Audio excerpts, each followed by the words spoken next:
Hello everyone and welcome back to Make Your Mind. This is the third video that I've done so far of the horror genre-based sculpture showcases. And this one, for me personally, this one is a favorite. I have been a fan of these movies for as long as I can remember, and being able to make these sculptures today is kind of a culmination of me being a fan, so don't mind me if I geek out a little bit. I'm going to be talking a lot during this video, and hopefully I don't go for too long, but I sincerely hope you enjoy, because the movies that we're going to be talking about, specifically the first two, we're talking about Alien and Aliens. As you can see, here's the first sculpture I did. This is of the Ovimorph, the egg. As you can see, I got the sort of scaly textures on here, and all of that, and then I got the petals that are open, exposing the inner contents, and the sort of red, fleshy, almost looking interior. And these things can lay dormant for a very long time, almost unspecified.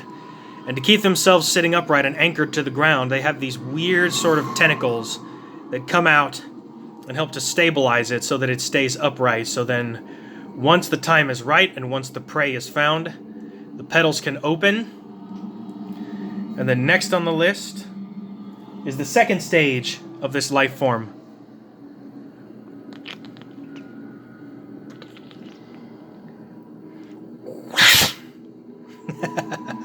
The Facehugger. Look at this thing, man. Oh, that looks so good. This is, without doubt, one of the creepiest creatures to ever be created by a human. And this is the second stage for the life cycle of the Xenomorph that is found on LV-426, or also known as the planet Acheron. As you can see, this creature is just it's so eerie. What it does is it'll grab onto the face of its victim, wrap its legs around the person's face. These are air bladders that actually help to filter oxygen and put it into its host. The tail then wraps around the unknowing victim's neck, and then the ovipositor, a large tentacle, comes out, and it goes down the person's throat. And man, look at that. That is just it's so creepy. But this thing scurries around at speeds and is able to jump, and actually able to attach to its enemies and then sedate them so that the process of incubation and gestation can begin. And then once that's done, this creature falls off its host and eventually dies. And then for the last part of the video, I will be showing you the third life cycle of the creature. And that is the Chestburster. The larva. I guess you could call this the larva stage of the actual Xenomorph. As you can see, it's very basic. It has this worm-like body with the sort of, as you can see, I have the skeletal look of the rib cage of the actual creature. It has these teeth that are very basic. It doesn't have its pharyngeal jaw yet, which, if you don't know what that is, I will talk about that very soon. As you can see, it's got the long tail with the sort of bony protrusions. And this creature is designed to actually erupt from the victim, scurry out, and then it will find its first meal, wherever that may be, where it will then shed its skin to be revealed as the creature that we will show off in the the second part of this showcase. That's correct. I will be doing the adult Xenomorph, and that for me is going to be, oh boy, that's going to be an awesome video for sure. So make sure you stay tuned. And if you enjoyed this video, remember to leave a like down below, and remember to subscribe and hit the bell for notifications so you don't miss the second part to this sculpture showcase. Like I said, I've been a fan of these movies for a very long time.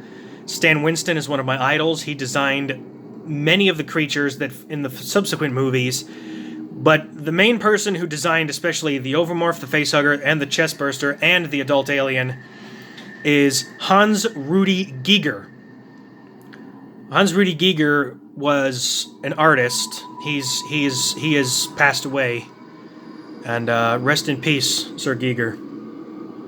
Your artwork was both startling and extremely emotionally driven. It made people feel things that they've never probably felt before, especially when it comes to your works like Necronomicon and many of your works. And when you're designing these creatures, I mean, this is my childhood. I've been a fan of these movies for such a long time. And you know what? Just to give you some context at how much I'm a fan, let me show you this. There we go. I'm backed off from the camera and my setup real quick because I wanted to show you all this.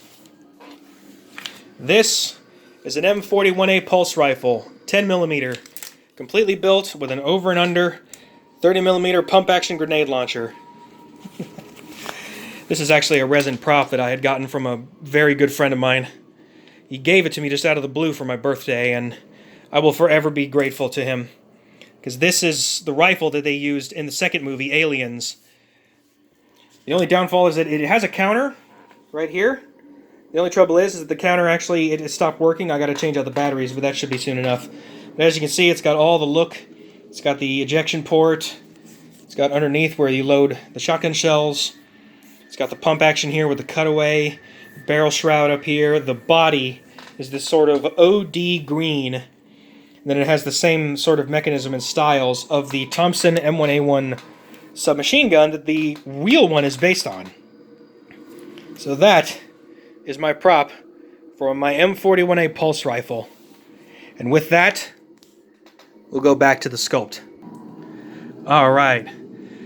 Now, I have a lot more props that I've actually gotten over the years, and some collector's figures that I have from the Alien franchise. And like I said, this movie, I've got the comic books. I have Newt's Tale. I have the Alien Earth War series in novel form. It's just these movies have been a big part of my life, and being able to share this with everyone today has been a long time coming. I'll be honest.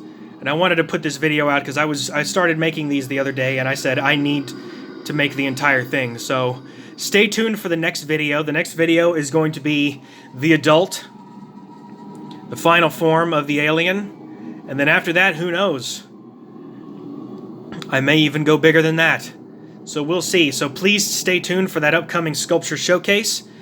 Thank you very much for watching, and I will see you on the next video.